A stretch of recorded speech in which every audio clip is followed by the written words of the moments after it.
ഇങ്ങോട്ട് വാ.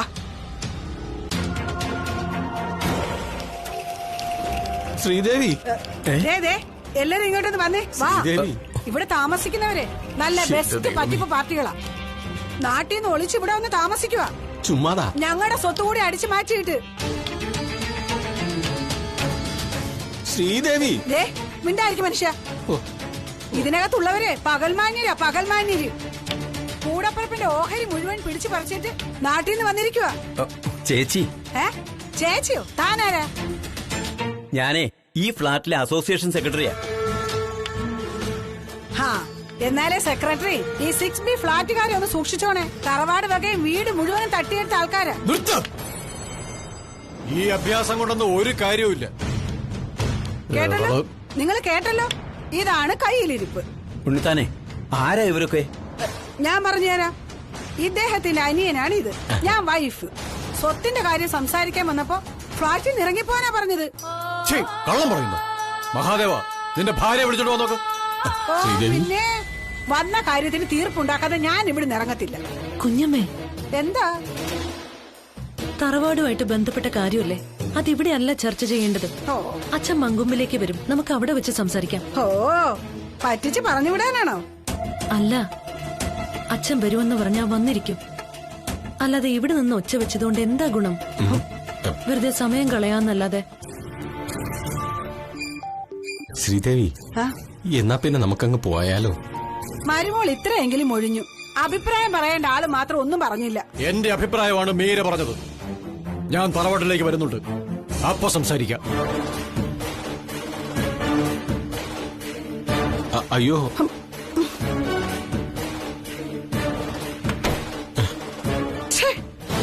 അച്ഛാ വിഷമിക്കില്ലേ? വാ ഇങ്ങോട്ട്.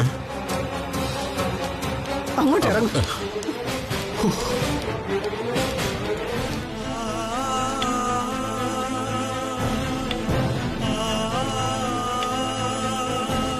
ഫുഡ് പറഞ്ഞിട്ട് കുറെ സമയമായല്ലോ. ഒരു 2 മിനിറ്റ് സർ. 5 മിനിറ്റ് മുമ്പ് നിങ്ങൾ ഇത് തന്നെയല്ലേ പറഞ്ഞത്? സോറി സർ, ഒനിയൻ ദോശ റെഡിയാവണ്ടേ? അതിന് 1 മണിക്കൂർ വേണം. ഒനിയൻ ദോശ റെഡിയാകുമ്പോഴേക്ക് സാറിനൊരു ചിക്കൻ കട്ട്ലറ്റ് എടുക്കട്ടെ? അതെ, നിങ്ങളുടെ കട്ട്ലേറ്റ് കഴിക്കാനല്ല ഞാൻ വന്നത്. എക്സ്ക്യൂസ് മീ, എന്താ ഗീത? സർ, ഫുഡ് സപ്ലൈ ചെയ്യാൻ ലേറ്റ് ആയി എന്നാ പരാതി. സമയത്ത് എന്തെങ്കിലും കഴിക്കാനാ ഹോട്ടലിൽ വരുന്നത്, അല്ലാതെ നിങ്ങളുടെ സ്റ്റാഫിന്റെ കൊഞ്ചല് കാണാനല്ല. എന്താ സാർ ഇത്? ഓർഡർ ചെയ്ത ശേഷമാണ് ഞങ്ങൾ ഫുഡ് ഉണ്ടാക്കുന്നത്. ഒരു ഉള്ളി ദോശ ഉണ്ടാക്കാൻ ഇത്ര സമയം മതി. ചുമ്മാ ജാടയും കൊണ്ടിരിക്കുന്നു. കുഴഞ്ഞാടാൻ 2-3 പെമ്പിള്ളേരെയും വയ്ക്കും. കുറച്ചുകൂടി മാന്യമായിട്ട് സംസാരിക്കേ. ഇയാളെന്നെ മാന്യതെന്ന് പഠിപ്പിക്കണ്ട. ഏത് ഭക്ഷണം ഉണ്ടാക്കാനും സമയമെടുക്കും. കസ്റ്റമർ വരുമ്പോഴേക്കും പ്രിപ്പയർ ചെയ്ത് വെച്ചിരിക്കല്ല. വലിയ വാചകമൊന്നും വേണ്ട. ഒനിയൻ ദോശ ഇപ്പൊ കൊണ്ടുവരാ സർ. ഇനി തന്നെത്താനും കഴിച്ചാൽ മതി, അല്ലെങ്കിലേ നിങ്ങളുടെ മുതലാളി കൊണ്ട് കൊടുക്ക. ഏയ് മിസ്റ്റർ, ഈ കുട്ടി ആദ്യം തന്നെ സോറി പറഞ്ഞു. പിന്നെ നിങ്ങളിങ്ങനെ മോശമായിട്ട് സംസാരിക്കുന്നത് ശരിയല്ല. ഞാൻ എങ്ങനെ സംസാരിക്കണമെന്ന് തീരുമാനിക്കുന്നത് നിങ്ങളല്ല. എന്താ സർ പ്രോബ്ലം? അടുത്ത ആള് വന്നല്ലോ. മോൾ എല്ലാ പ്രോബ്ലവും പരിഹരിച്ചു കൊടുക്കുന്ന ആളാണോ? Mind your words. ഞാൻ കസ്റ്റമറാണ്, സൂക്ഷിച്ച് സംസാരിക്കേണ്ടത് താനാ. നിങ്ങൾ പ്രശ്നം ഉണ്ടാക്കാൻ വന്നതാണെന്ന് തോന്നുന്നല്ലോ. പ്രശ്നം ഉണ്ടാക്കാനാണെങ്കിലോ? അതിവിടെ പറ്റില്ല. നിങ്ങൾ പോണം, ഇറങ്ങി പോണം മിസ്റ്റർ. ഞാൻ ഇപ്പൊ പോവാം, പക്ഷെ താൻ സൂക്ഷിച്ചോ, വിവരം അറിയാം.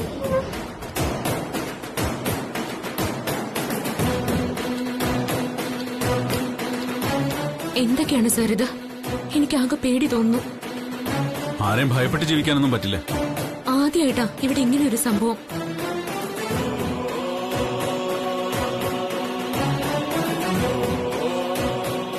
സാറിന് ഇതെന്തു പറ്റി? ഇനി ഇതിന്റെ പേരില് ആ പോയ ആൾ എന്തെങ്കിലും പ്രശ്നം ഉണ്ടാക്കുമെന്ന എന്റെ പേടി.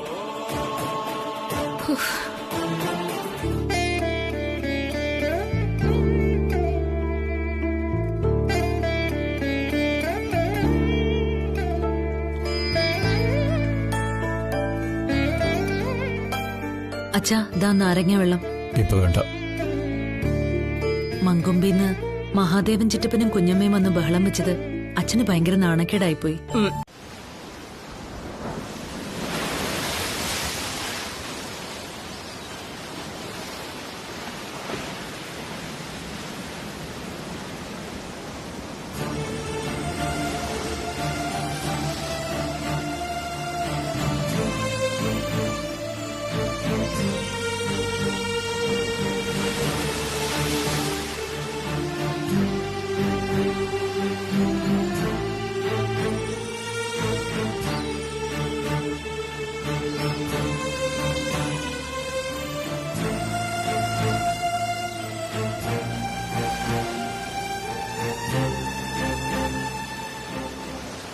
സാമാന്യം പക്വതയുള്ള കുടുംബ സുഹൃത്തെന്ന നിലയ്ക്കാണ് അരവിന്ദരാജയെ കാണണമെന്ന് ഞാൻ ആവശ്യപ്പെട്ടത്.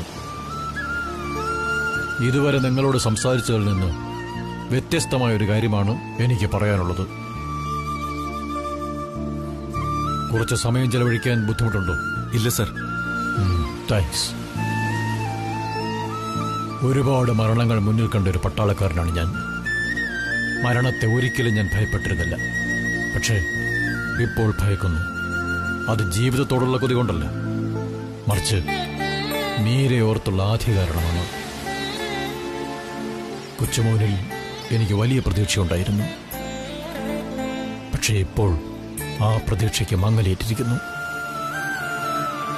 ഒരാശ്വാസമുള്ളത് ആ കൊച്ചെന്നുള്ള അവളിലാണ്. അവളുള്ളിടത്തോളം കാലം നിഖിലിന് പട്ടിണി കിടക്കേണ്ടി വരില്ല. ആ കുട്ടി മീരയെയും സ്വന്തം അമ്മയെപ്പോലെ നോക്കുമെന്നറിയാം. പക്ഷെ അത് പോരാ. മരുമകളുടെ ചെലവിൽ കഴിയാൻ ഇടവരരുത് മീരയ്ക്ക്. എനിക്ക് ഉറക്കം ശരിയാകുന്നില്ല മിസ്റ്റർ രാജ. നമുക്കൊരു ഡോക്ടറെ കാണാം സർ. ഡോക്ടർ തരുന്ന ഉറക്ക ഗുളികകളല്ല എനിക്ക് വേണ്ടത്. ഞാനിന്ന് വീണ് മരിച്ചു പോയാൽ മീരയ്ക്ക് ആരുണ്ട് എന്ന ഭയമാണ് എന്റെ ഉറക്കം കെടുത്തുന്നത്. തളർന്നു പോകുകയാണ് ഞാൻ. അതിന് എന്ത് മരുന്ന് കഴിക്കാനാണ്? നിങ്ങൾക്കറിയാമോ, ഒരു മരുമകളും ഭർത്താവിന്റെ അച്ഛനെ ഇത്ര കരുതലോടെ സ്നേഹിച്ചു കാണില്ല. എന്റെ മുൻകോപവും ശാസനയുമെല്ലാം സഹിച്ചുകൊണ്ട് സ്നേഹിച്ച് തോൽപ്പിക്കുകയാണ് മീര. അതിന് പകരം കൊടുക്കാൻ എന്റെ കയ്യിൽ ഒന്നുമില്ല. പകരം ഒന്നും പ്രതീക്ഷിച്ചുകൊണ്ടല്ല മീര സാറിനെ സ്നേഹിക്കുന്നെന്ന് ഞാൻ മനസ്സിലാക്കുന്നേ. അത് അയാളുടെ ക്യാരക്ടറാണ്. അതെ, ഞാനില്ലാതായാലും മീരയുടെ ഭാവി സുരക്ഷിതമായിരിക്കണം. ഒരു തരത്തിലുള്ള അലട്ടലും അവൾക്കുണ്ടാവാൻ പാടില്ല. ആ ഒരു ഉറപ്പില്ലാതെ കണ്ണടഞ്ഞു പോയാൽ എന്റെ ആത്മാവിന് ഗതി കിട്ടില്ല. സാർ,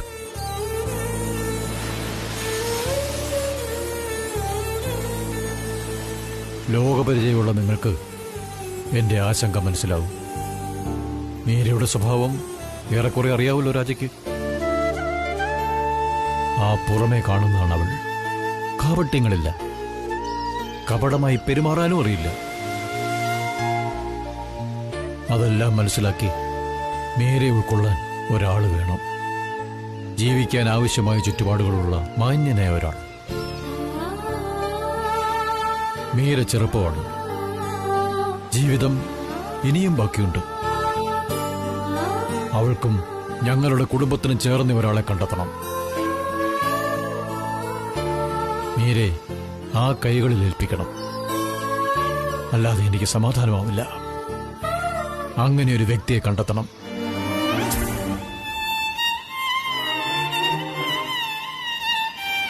ആ ദൗത്യം ഞാൻ അരവിന്ദരാജെ ഏൽപ്പിക്കുകയാണ്.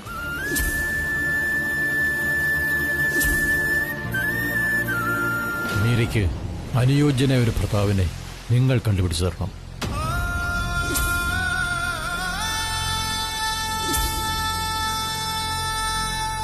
സഹായിക്കില്ലേ?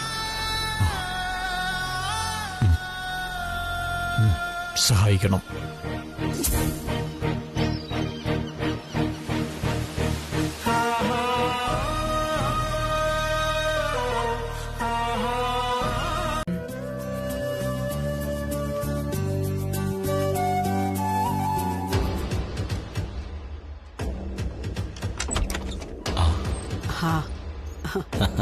താമസിച്ചപ്പോ ഞങ്ങൾ വിചാരിച്ചു ഇന്ന് വരില്ലായിരിക്കുമെന്ന്.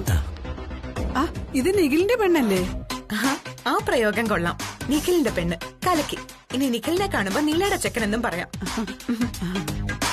ഞങ്ങൾ ഇവിടെ ഉണ്ടെന്ന് വെച്ച് സ്ഥിരമായിട്ട് ഇവിടെ അല്ല. ചേട്ടൻ വിളിച്ച് പറഞ്ഞുകൊണ്ട് ഇങ്ങോട്ട് വന്നേ ഉള്ളൂ. അല്ലെങ്കിൽ ഇവിടെ നിന്നാലെന്താ? ഇത് നമുക്കും കൂടെ അവകാശപ്പെട്ടതല്ലേ? അതെ, മുറികളൊക്കെ അടിച്ചു വാരി വൃത്തിയാക്കി ഇട്ടിട്ടുണ്ട്. എനിക്ക് എന്തായാലും ഇവിടേക്ക് ഒന്ന് ചുറ്റിക്കറങ്ങി കാണണം. ആദ്യം ഞാൻ ബാഗൊക്കെ ഒന്ന് വെച്ചിട്ട് വരാം. അമ്മേ,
അമ്മായിയമ്മയ്ക്ക് മരുമോക്ക് എന്തെങ്കിലും പണി കൊടുക്കണമല്ലോ.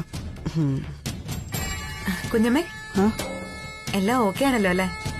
ആ, പിന്നെ തുറന്നു പറയുന്നത് കൊണ്ട് ദേഷ്യം തോന്നരുത്. സത്യത്തിൽ ഇത്രയും മേക്കപ്പ് കുഞ്ഞമ്മയ്ക്ക് ആവശ്യമില്ല.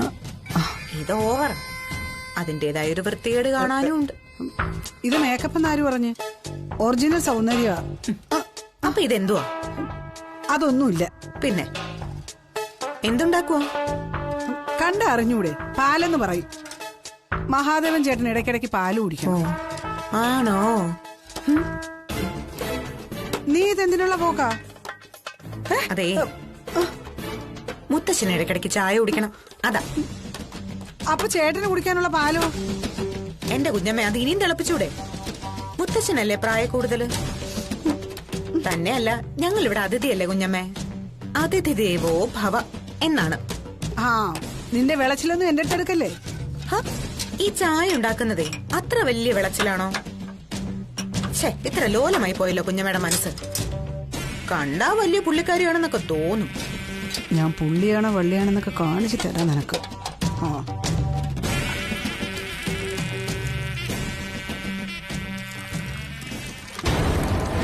മുത്തശ്ശൻ പറഞ്ഞതേ ചിറ്റപ്പനും കുഞ്ഞമ്മയും അപ്പുറത്ത് നിങ്ങളുടെ വീട്ടിലാ താമസമെന്നാ. പക്ഷെ അടുക്കള കണ്ടിട്ട് നിങ്ങൾ സ്ഥിരം ഇവിടെയാണെന്ന് തോന്നുന്നല്ലോ. ആഹാ, അടുക്കള നിന്നോട് അങ്ങനെ പറഞ്ഞോ? ഒരു കണ്ടുപിടുത്തം. വലിയ CID ആവല്ലേ? അതൊക്കെ അങ്ങ് മീരയുടെ അടുത്ത് മതി. ഞങ്ങൾ അപ്പുറത്ത് തന്നെയാ താമസം. വല്ലപ്പോഴും ഇവിടെ വന്നൊന്ന് വൃത്തിയാക്കിയിടും. വലിയേട്ടനെ തറവാടിനോട് സ്നേഹം ഇല്ലെങ്കിലും ഇവിടുത്തെ ചേട്ടനെ തറവാടെന്ന് വെച്ച ജീവനാ. ഞങ്ങൾക്കുള്ള 3 ഗ്ലാസ് ചായ ഞാൻ എടുത്തു. ചിറ്റപ്പനും കുഞ്ഞമ്മയ്ക്കുള്ളത് പാത്രത്തിലുണ്ട്, എടുത്തോണേ. ഇവിടെ തലയിലോട്ട് ഒഴിക്കുക വേണ്ടത്. തങ്കച്ചി കുഞ്ഞമ്മ ഇപ്പൊ എന്തേലും പറഞ്ഞോ? ഇല്ല. ആ, മനസ്സിൽ ഓർത്തേ ഉള്ളൂ അല്ലേ?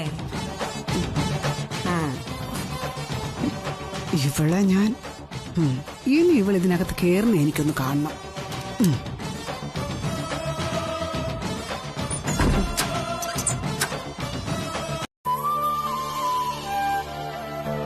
മുത്തശ്ശ, നേരെ നടക്കണേ. ആ, തുറന്നു.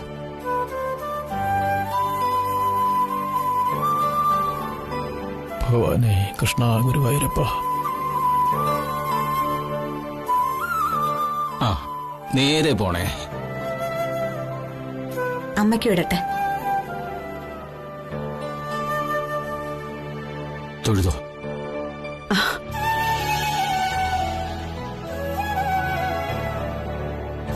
എല്ലാവർക്കും കൈനീട്ടമുണ്ട്.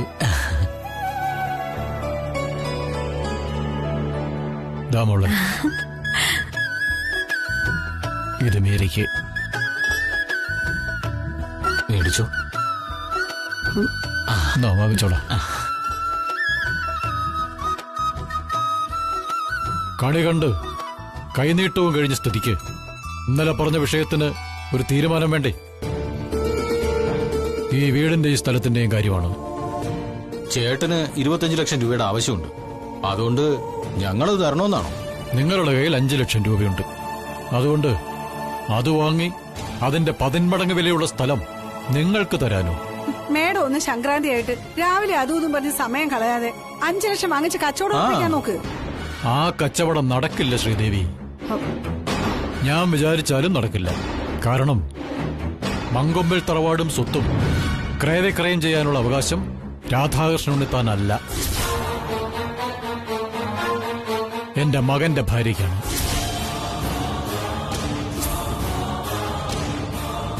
മീരയ്ക്കാണ്. അച്ഛാ, അതെ, സൈനിങ് അതോറിറ്റി മീരയാണ്.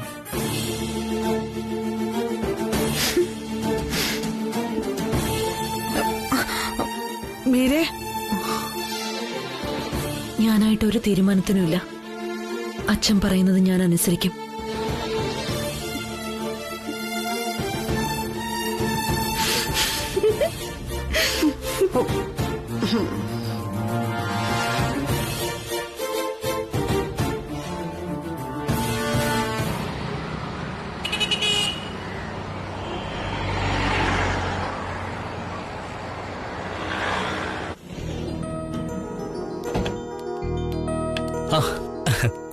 നിഖില് ഞങ്ങളും വരുന്നത് കാത്ത് നിൽക്കുകയായിരുന്നോ? എവിടെ? വായി നോക്കി നിന്നപ്പോ നമ്മൾ യാദൃശ്ചികമായി വന്നു. അപ്പൊ കാത്തു നിൽക്കുന്നതായിട്ട് അങ്ങ് ഭാവിച്ചു. അത്ര തന്നെ. മറ്റുള്ളവർക്കും അവനവന്റെ സ്വഭാവമാണെന്ന് വിചാരിക്കുന്നത് അത്ര ശരിയല്ല. നമുക്ക് അകത്തേക്ക് കയറിയിട്ട് തർക്കം ആരംഭിക്കാൻ മുത്തശ്ശ, അതായിരിക്കില്ലേ നല്ലത്?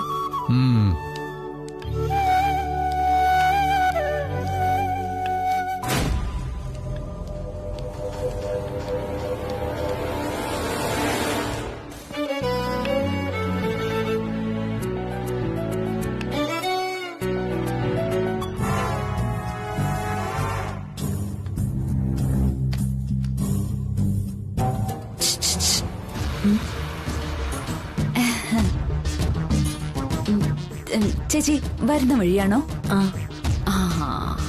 എങ്ങനെ ഉണ്ടായിരുന്നു യാത്രയൊക്കെ? അടിച്ചു പൊളിച്ചോ?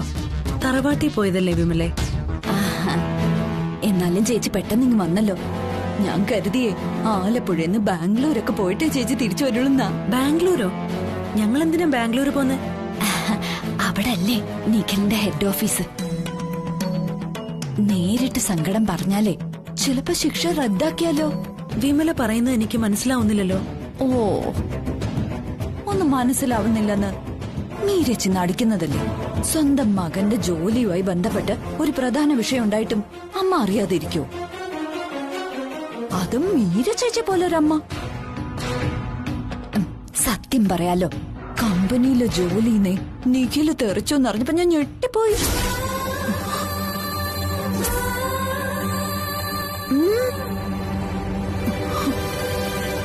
എന്താ വിമല പറഞ്ഞത്? എനിക്കിത് വിശ്വസിക്കാൻ കഴിഞ്ഞില്ല ചേച്ചി. അപ്പോഴുണ്ട് ഇതേ അടുത്ത സംഗതി. ജോലി പോയതിനു പുറമെ 25 ലക്ഷം രൂപ നിഖില് നഷ്ടപരിഹാരം കൊടുക്കണമെന്ന്. ഷോ, നോക്കിട്ടെ. ആന്റി, അങ്കിൾ എന്തിയേ? ആന്റി വാ. ആഹാ, അങ്കിൾ ഇവിടെ ഉണ്ടായിരുന്നോ? കഴിക്ക് വന്നോ? എന്താ പ്രത്യേകിച്ച്? പുതിയ വല്ല വാർത്തയുണ്ടോ? ഞാൻ പള്ളി വരെ വന്നതാ. എങ്കിൽ പിന്നെ അങ്കിളിനെ ആന്റിയും കൂടെ കണ്ടിട്ട് പോവാന്ന് വിചാരിച്ചു. ശരി. കഴിക്കാൻ എന്തെങ്കിലും എടുക്കും? അയ്യോ ആന്റി, കഴിക്കാനൊന്നും വേണ്ട, ഞാൻ കഴിച്ചിട്ടാ വന്നേ. എങ്കിൽ പിന്നെ ആ പായസം ഇങ്ങനെ എടുക്ക്. പായസോ? എന്ത് പായസം ആന്റി? ചക്ക പായസ? മീരാ സ്വീറ്റി? മീരാ സ്വീറ്റിയോ? ലോകം മുഴുവൻ ഇപ്പൊ മീരാ സ്വീറ്റിയെ പറ്റിയല്ലയോ ചർച്ച ചെയ്യുന്നത്? മീര ചേച്ചി അതിന്റെ സ്പെഷ്യലിസ്റ്റ്. അരവിന്ദ് രാജയുടെ രാജ് കിച്ചണിലെ എന്ത് വിശേഷം ഉണ്ടായാലും മീര ചേച്ചി അവിടെ ഉണ്ടായിരിക്കും. ചക്ക പായസം വെച്ചിരിക്കും. മീര ചേച്ചി ഉണ്ടാക്കുന്ന വിശിഷ്ടമായ പായസം ആയതുകൊണ്ടാണ് അതിന് മീരാ സ്വീറ്റി എന്ന് പേരിട്ടിരിക്കുന്നത്. അറിയാവോ അങ്കിളെ? ആ പേരിടലില് തന്നെ ഒരു പ്രേമം ഇല്ലയോ? ഇതൊന്നും അറിയാത്ത 2 പേരേ ഉള്ളൂ ഈ ലോകത്ത്, രവി അങ്കിളും ഈ ആന്റിയും. മീരാ സ്വീറ്റി കൊണ്ടാ രാജ് കിച്ചൻ പിടിച്ചു നിൽക്കുന്ന നാട്ടുകാര് പറയുന്നത്. അതുപോലെ മീര ചേച്ചി ഉള്ളത് കൊണ്ടാ അരവിന്ദ് രാജ പിടിച്ചു നിൽക്കുന്നത് പോലും. എന്നാലും ഈ പ്രായത്തിൽ ഇങ്ങനൊരു പ്രേമം ശ്ശേ, നാണക്കേട്. 45 കഴിഞ്ഞവരുടെ ഒരു പ്രേമിക്കല അപാരത. ദേ ആന്റി, എന്റെ ചെറുപ്രായം വരെ ഞാൻ കേട്ടിട്ടില്ല ഇങ്ങനൊരു കാര്യവും. നീള ഒരക്ഷരവും നിങ്ങളോട് ഇതേപറ്റി പറഞ്ഞിട്ടില്ലെന്ന് ഓർക്കുമ്പോഴേ എനിക്ക് അതിശയം തോന്നുവാ. അമ്മായിയമ്മയുടെ പ്രണയ ചാബല്യങ്ങൾക്ക് മരുമോള് സപ്പോർട്ടാണെന്നേ ദേ നാട്ടുകാരുടെ ഇടയിൽ ശ്രുതിയായിപ്പോ. ഒരു അഭ്യുദയാകാംക്ഷ ആയതുകൊണ്ട് ഞാൻ ഇതൊക്കെ ഇവിടെ ഒന്ന് പറഞ്ഞേ ഉള്ളേ.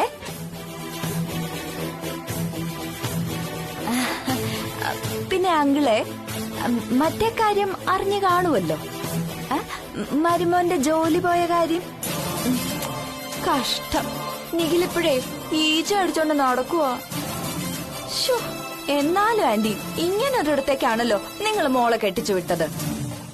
ആ വിധി, അല്ലാതെ എന്തു പറയാനാ. പായസം എവിടെ ഇരിക്കുന്ന ആന്റി?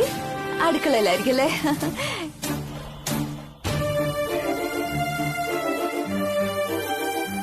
ഇത്രയും കേട്ട സ്ഥിതിക്ക് നമ്മൾ അന്വേഷിക്കാതിരിക്കുന്നത് ശരിയല്ല രവിയേട്ട. ഞാനും അത് തന്നെ ആലോചിച്ചത്. അറിഞ്ഞ കാര്യത്തിൽ എന്തെങ്കിലും സത്യമുണ്ടോ എന്ന് ഉറപ്പാക്കണം. രാജ് കിച്ചണിലേക്കൊന്ന് പോവുക തന്നെ.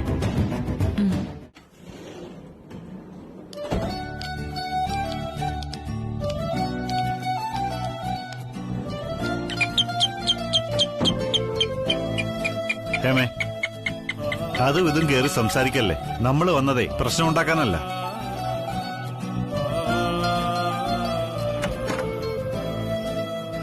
പപ്പസും അമ്മയും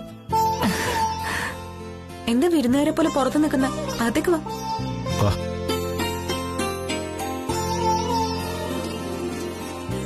സ്വാഗതം ചെയ്യുന്നു നിങ്ങളുടെ സ്വന്തം പ്രോഗ്രാം മാജിക് കിച്ചണിലേക്ക്. അപ്പോ പുതിയൊരു റെസിപ്പിക്കായി തയ്യാറായിക്കോളൂ. പാനിലിതാ എണ്ണ ചൂടായി കഴിഞ്ഞു. 2 വലിയ സ്പൂൺ ചില്ലി സോസ്,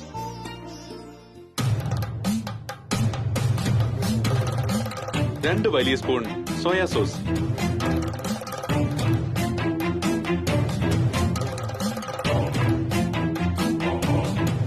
എന്നിവ 1/2 കപ്പ് വെള്ളം ചേർത്ത് നന്നായി വേവിച്ചെടുക്കണം.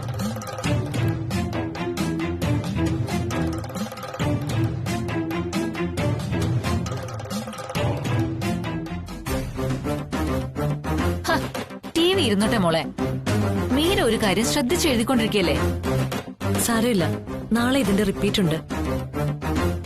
അരവിന്ദ് രാജയുടെ കുക്കറി ഷോ അമ്മ മുടങ്ങാതെ കാണും. എന്നിട്ട് അതിൽ കാണിക്കുന്ന പല ഐറ്റങ്ങളും ഉണ്ടാക്കും. അത് നല്ല കാര്യമല്ലേ? ആഹാ, അല്ല രവിശങ്കറും ഹേമലതയും ഇങ്ങോട്ടൊന്നും കാണാറില്ലല്ലോ. അല്ല, ഓരോരോ തിരക്കേ. നിഖിലില്ലേടി? ഇല്ല, അത്യാവശ്യമായിട്ട് ഒരാളെ കാണാൻ പോയിരിക്കാം. ചില കാര്യങ്ങൾ അറിഞ്ഞിട്ടാ ഞങ്ങൾ ഇങ്ങോട്ട് വന്നത്. അതിനെക്കുറിച്ച് സംസാരിക്കേണ്ടത് അത്യാവശ്യമാണെന്ന് തോന്നി.